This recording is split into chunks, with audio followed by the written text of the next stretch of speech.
Selamat pagi semuanya. Hari ini kami dari kelompok 2 akan mempresentasikan hasil pekerjaan dan diskusi kami mengenai faktor-faktor risiko yang berpengaruh dalam kesehatan kita, dimulai dari penyakit jantung hingga diabetes, serta bagaimana data dan teknologi dapat membantu kita dalam upaya pencegahan dan pengelolaan penyakit tersebut. Bersama-sama, mari kita menjelajahi kisah di balik angka-angka yang mengubah hidup. Dan selamat datang dalam presentasi kami. Sebelum kita menjelajah lebih lanjut, saya akan memperkenalkan anggota tim kelompok 2 yang diketuai oleh Hairul Razikin dengan ekor 09.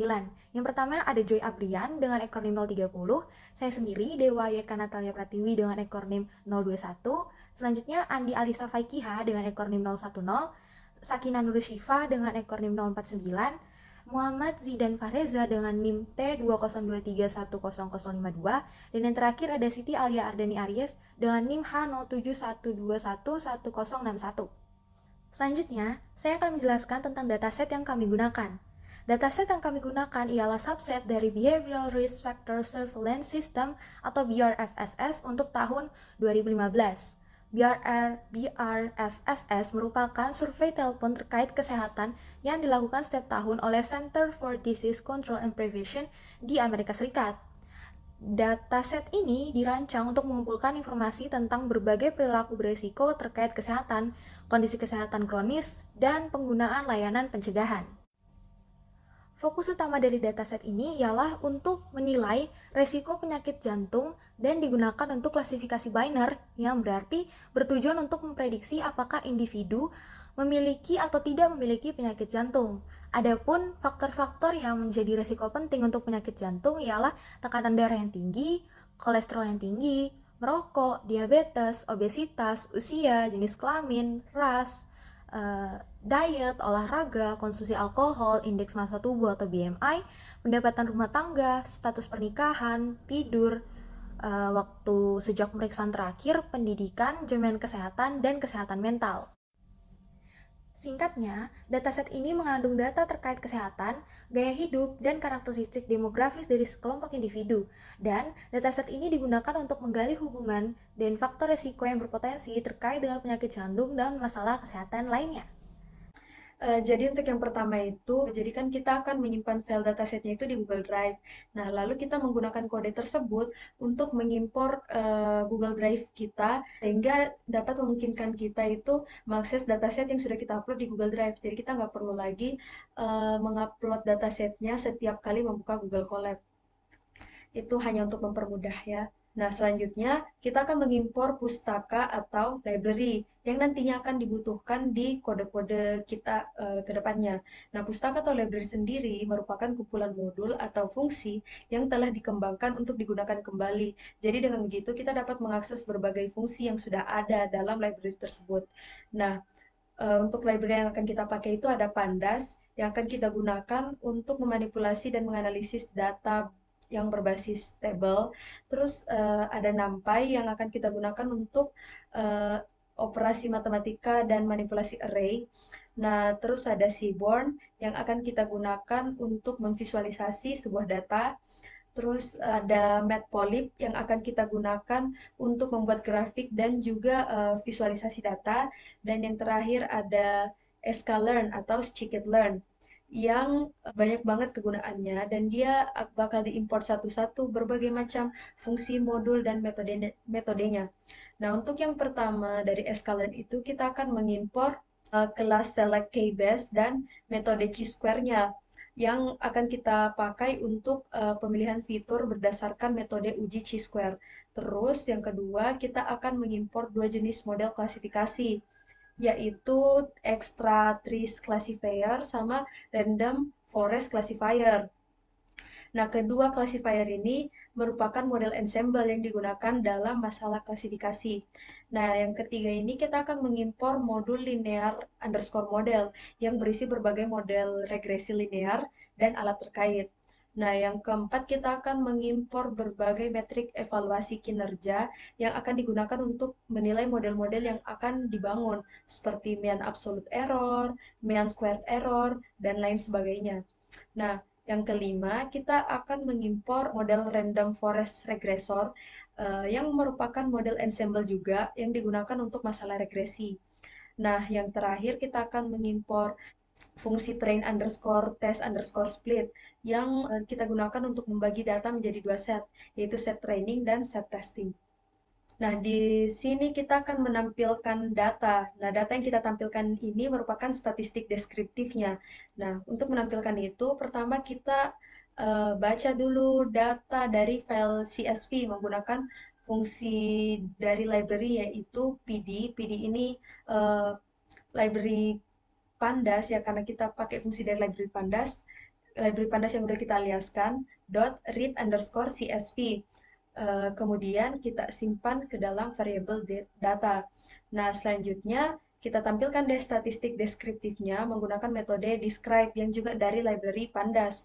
Nah, dengan metode itu secara otomatis dia akan menghitung sejumlah statistik seperti mean, standar deviasi, dan lain-lainnya untuk setiap kolom. Nah, untuk menghitung jumlah sampel per kelas, kita menggunakan value underscore counts dari library Pandas juga. Nah, untuk di sini kita akan menghitung jumlah sampel per kelas pada kolom income.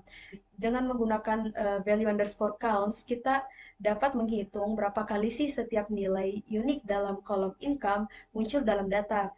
Nah, hal ini sama saja berarti kita menghitung berapa banyak sampel yang termasuk dalam setiap kelas atau kategori tersebut. Nah, seperti yang kita lihat di PPT itu kan outputnya ada yang kayak 8244, 6156, dan ada juga keterangan, satu menandakan jantung tidak normal, dua menandakan tekanan darah tinggi, dan seterusnya. Nah, itu tuh maksudnya kita bacanya itu kayak ada 224 orang mengalami gangguan jiwa, ada 156 orang yang merupakan pecandu alkohol berat, ada 153 orang yang mengalami sakit keturunan, dan lain sebagainya. Selanjutnya akan dilanjutkan oleh teman saya. Kepada teman saya persilahkan. Selanjutnya yaitu data preparation. Di sini ada X sama dengan data ilog yang mana indeksnya titik 2 sama titik 2 negatif 1.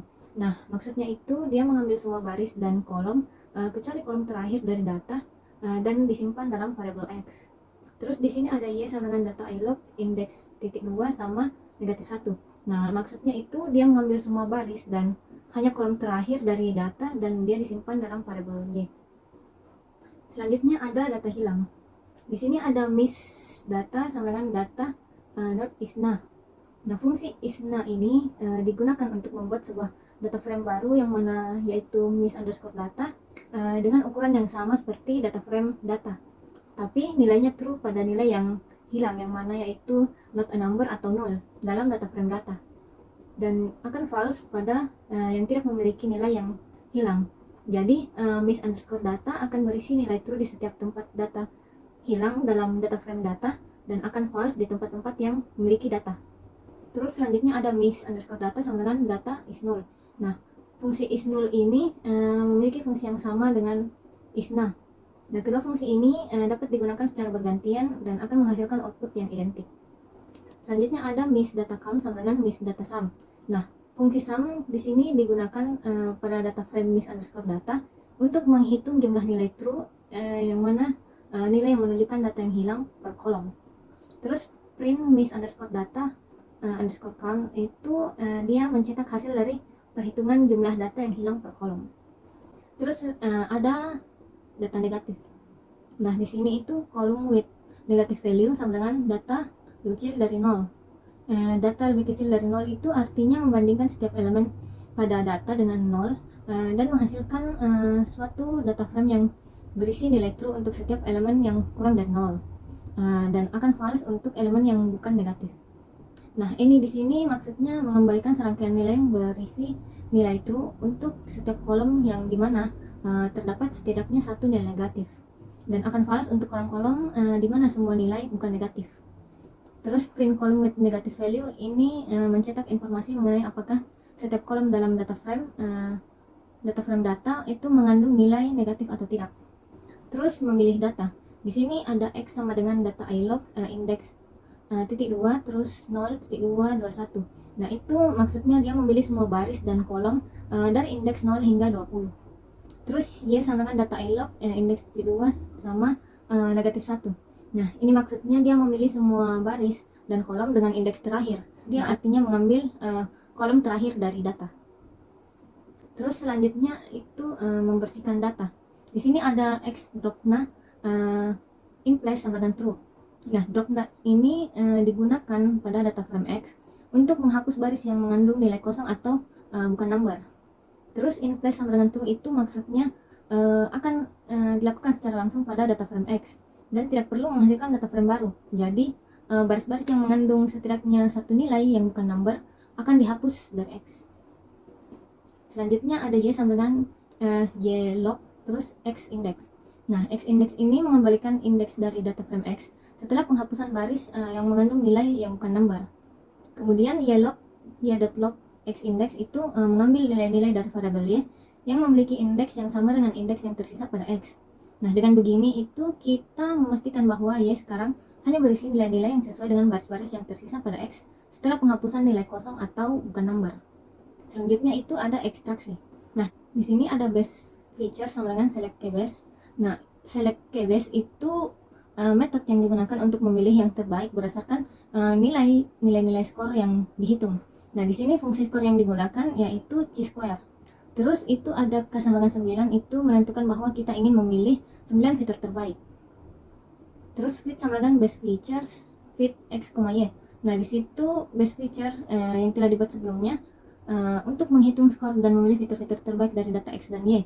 Nah, terus metode fit itu dipakai untuk menghitung skor yang setiap fitur dan memilih fitur-fitur terbaik sesuai dengan nilai K yang telah ditentukan sebelumnya.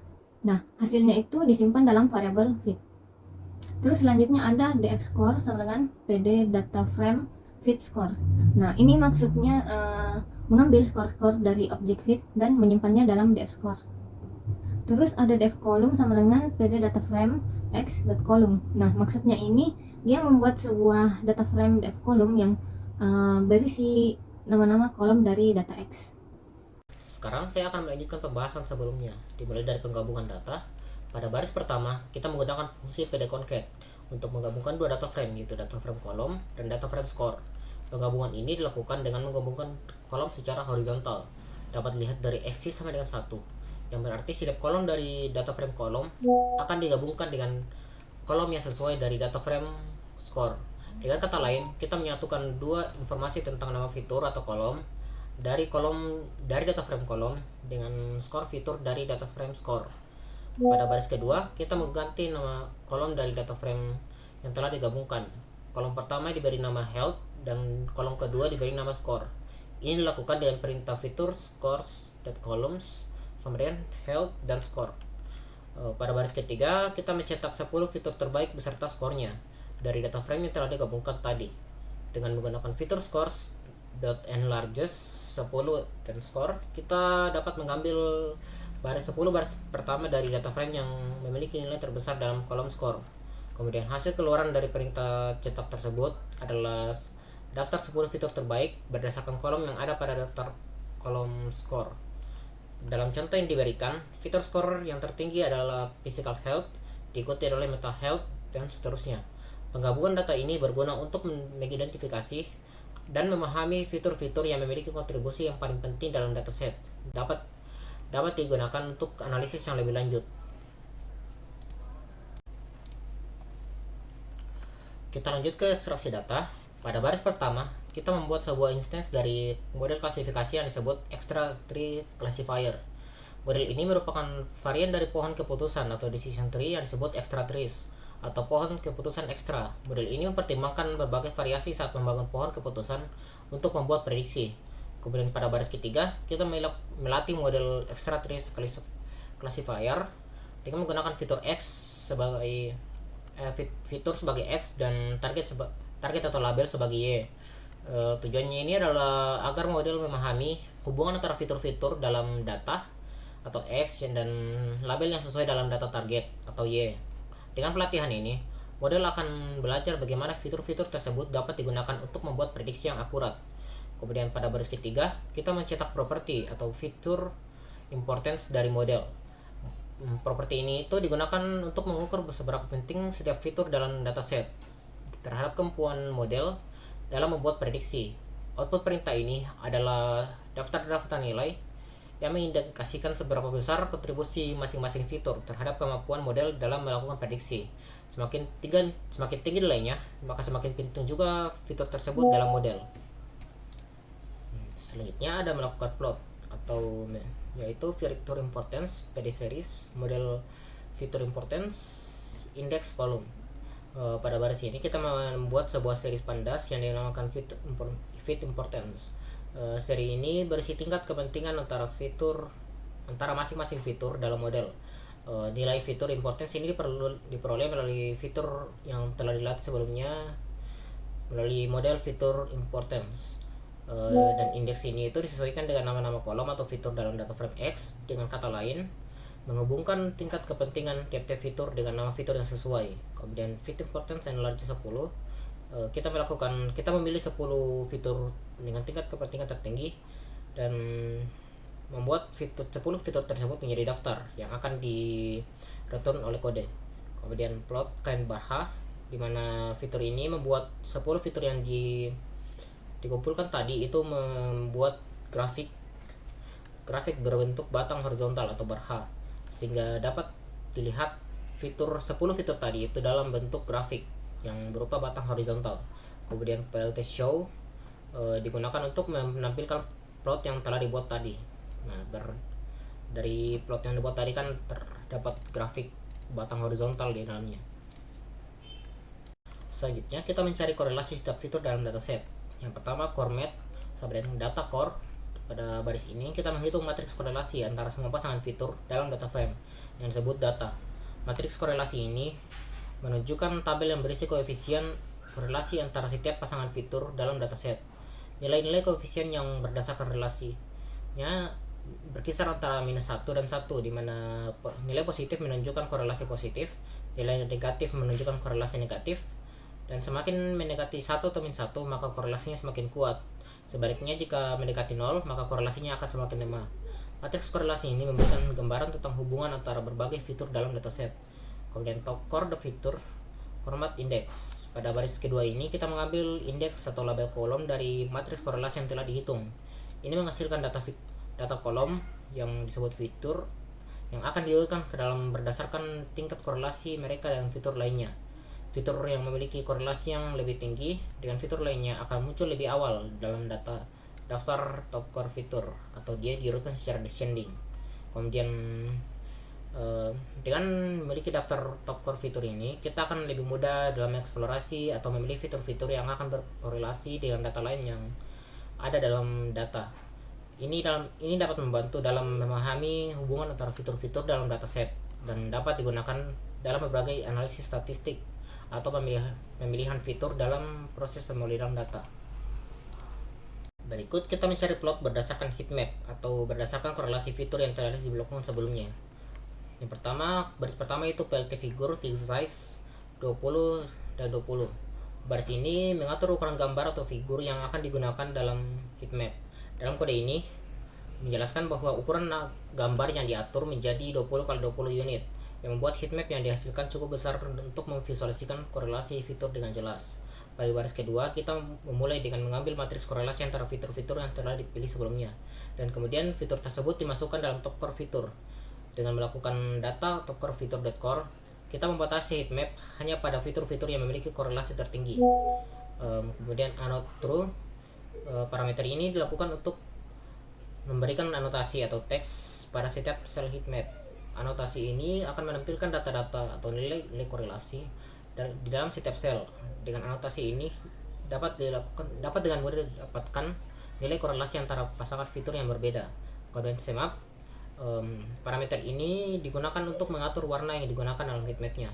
Peta warna ini berfungsi berpindah dari merah atau RD ke kuning, YL hingga hijau atau GN, sehingga membantu dalam memvisualisasi tingkat korelasi antara fitur-fitur. Warna lebih merah menunjukkan korelasi negatif, warna lebih kuning menunjukkan korelasi yang lebih lemah, dan warna lebih hijau menunjukkan korelasi yang lebih kuat. Hasil dari kode ini adalah sebuah heatmap yang menampilkan fitur atau matriks korelasi antara fitur-fitur yang memiliki korelasi tertinggi dalam dataset. Heatmap ini membantu kita untuk memahami dengan jelas hubungan antara fitur-fitur dalam dataset. Dengan warna merah menunjukkan korelasi negatif, kuning menunjukkan korelasi yang lemah, kemudian hijau menunjukkan korelasi yang kuat antara fitur-fitur. Baik, selanjutnya yaitu saya akan melanjutkan yaitu linear regression. Pada model linear regression ini, kita pada baris ini membuat objek regresi linear menggunakan kelas linear regression dari pustaka linear model dari Scikit-learn. Objek ini akan digunakan untuk melatih model regresi linear. Untuk performance sama dengan data income, baris ini membuat variabel performance yang data penghasilan income dari data frame data. Variabel ini akan menjadi variabel dependent atau target yang akan diprediksi oleh model. Nah, seperti kita lihat variabelnya ada data seperti high BP, high school, call check, BMI, smoker, stroke. Nah, baris ini untuk membuat variabel yang berisi data dari berbagai variabel independen atau fitur yang dipakai untuk memprediksi penghasilan. Nah, variabel-variabel ini termasuk data terkait kesehatan seperti serangan jantung, tekanan darah tinggi, dan lain-lain. Gaya hidup, merokok, konsumsi alkohol, dan lain-lain juga. Dan untuk data demografisnya itu seperti menghasilkan jenis kelamin, usia, pendidikan, dan lain-lain. Nah, untuk baris regresi fit, variabel performance, pada baris ini menggunakan metode fit dari objek regresi linear untuk melatih model menggunakan data dari variabel independen. Dan variabel dependen, dengan menggunakan model ini, model regresi akan belajar pola hubungan antara variabel independen dan variabel dependen dari data pelatihan. Dengan menjalankan kode ini, kita akan melihat model regresi linear yang terlatih dari setiap dan dilatih dan siap untuk dipakai untuk prediksi berdasarkan data baru yang kita miliki variabel independen yang sesuai dengan variabel yang kita gunakan selama pelatihan. Nah, selanjutnya yaitu ada untuk menentukan nilai B0 dan B1. Bisa kita lihat kode yang saya pakai yaitu B1 sama dengan rex coff dan B0 untuk rex intercept, dan kita print B0 dan B1-nya. Nah, untuk B1-nya sendiri, baris B1-nya sendiri, baris ini mengambil nilai dari koefisien dari B1 dari model regresi linear yang dilatih. Koefisien ini menunjukkan seberapa besar perubahan dalam variabel dependen yang diharapkan ketika suatu variabel dependen berubah jadi satuan-satuan yang mengandung nilai array koefisien untuk setiap variabel dependen yang kita gunakan dalam model. Nah, untuk B0-nya sendiri, baris ini untuk mengambil nilai intercept B0 dari model regresi linear yang dilatih. Intercept adalah nilai prediksi dari variabel independen income-nya. Ketika semua variabel dependen memiliki nilai 0. Setelah kita mendapatkan nilai B0 dan B1-nya, kita dapat menggunakan mereka untuk membentuk persamaan regresi linear yang memungkinkan kita memprediksi nilai variabel dependen berdasarkan nilai di variabel yang baru. Nah, selanjutnya yaitu melakukan prediksi. Bisa kita lihat kodenya yaitu YFRIT sama dengan Rex Prediction Variables, YFRIT. Nah, untuk penjelasannya sendiri, YFRIT ini hasil prediksi disimpan dari variabel yang berisi nilai prediksi untuk variabel dependen yang dihasilkan oleh model regresi linear yang berdasarkan variabel independen yang dimasukkan. Nah, untuk setelah ini menjalankan kode variabel ini berisi nilai prediksi dan variabel dependen income berdasarkan data variabel independen dalam variabel-variabelnya, dan kita dapat menggunakan nilai prediksi ini untuk evaluasi model analisis lebih lanjut tergantung apa tujuan analisis kita. Nah, bisa kita lihat hasil outputnya ada dalam bentuk array ada 3,78472 dan seterusnya. Nah, mungkin selanjutnya akan dibawakan oleh teman saya. Jadi di sini saya akan menjelaskan kembali cara mengukur kinerja model regresi linear. Nah, cara mengukur kinerja model regresi linear ini yaitu yang pertama menghitung MAE, MSE, RMSE, dan R2 menggunakan linear regression. Nah, untuk cara kerjanya teman-teman bisa melihatnya di PPT. Yang kedua itu melakukan pemecahan data. Nah, untuk melakukan pemecahan data ini ada xtrain, xtest, ytrain, dan ytest. Caranya xtest shape, ytest shape digabung, dan xtrain shape dan ytrain shape digabung. Cara ketiga yaitu model regresi random forest. Nah, untuk model regressive random forest ini, yaitu caranya model sama dengan random forest regressor, yang dimana model .fit dalam kurung xtrain dan ytrain. Yang selanjutnya itu menentukan y prediction, yaitu ypred sama dengan model predict xtest. Dan yang terakhir itu mengukur kinerja. Nah, untuk mengukur kinerja ini itu menghitung MAE, MSE, RMSE, dan R2 menggunakan random forest. Baik, sekian dari saya. Baik, selanjutnya saya akan menjelaskan tentang pemisahan data, melatih model, dan memprediksi data pengujian. Untuk kode-kodenya teman bisa melihat di dalam PPT. Yang pertama yaitu ada memisahkan data. Langkah pertamanya adalah memisahkan dataset kita menjadi 2 bagian, yaitu data pelatihan, train, dan data pengujian atau tes.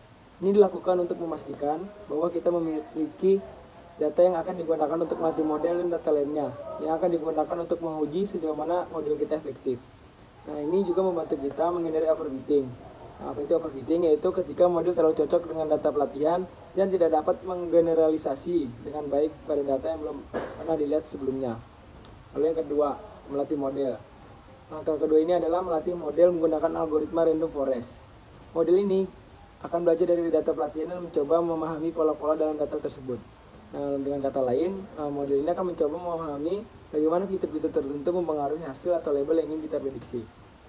Lalu yang ketiga ada memprediksi data pengujian. Nah, setelah model dilatih, itu langkah berikutnya adalah menggunakan untuk memprediksi hasil data pengujian. Nah, data pengujiannya data yang belum pernah dilihat oleh model sebelumnya. Nah, hasil prediksi ini akan membantu kita memahami sejauh mana model kita berhasil dalam memprediksi data yang baru. Lalu slide selanjutnya yaitu tentang evaluasi model. Sini sama seperti tadi, kodenya bisa kalian lihat di PPT. Nah, apa itu evaluasi model? Evaluasi modelnya adalah angka terakhir. Nah, ini dilakukan untuk mengukur kinerja model menggunakan beberapa metrik evaluasi klasifikasi yang umum, seperti akurasi, presisi, recall, dan F1 score.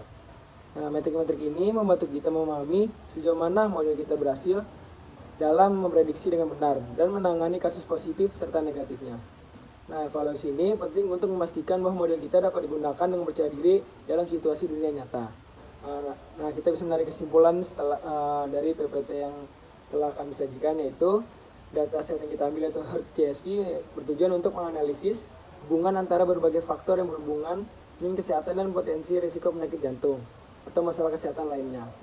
Data ini memungkinkan untuk melakukan analisis statistik dan pemodelan guna mengidentifikasi korelasi antara variabel-variabel yang ada, lalu serta memahami faktor-faktor yang berkontribusi terhadap risiko kesehatan. Langkah-langkah analisis seperti pemilihan fitur, analisis korelasi, dan pemodelan statistik yang terdapat dalam kode digunakan untuk memahami dan memprediksi pengaruh berbagai variabel terhadap income atau faktor risiko kesehatan lainnya. Ini memiliki aplikasi yang penting dalam ilmu kesehatan dan ilmu data, membantu pemahaman kesehatan masyarakat dan perawatan kesehatan yang lebih efektif. Baik, sekian presentasi dari kelompok 2 hari ini. Kurang dan lebihnya mohon maaf. Terima kasih.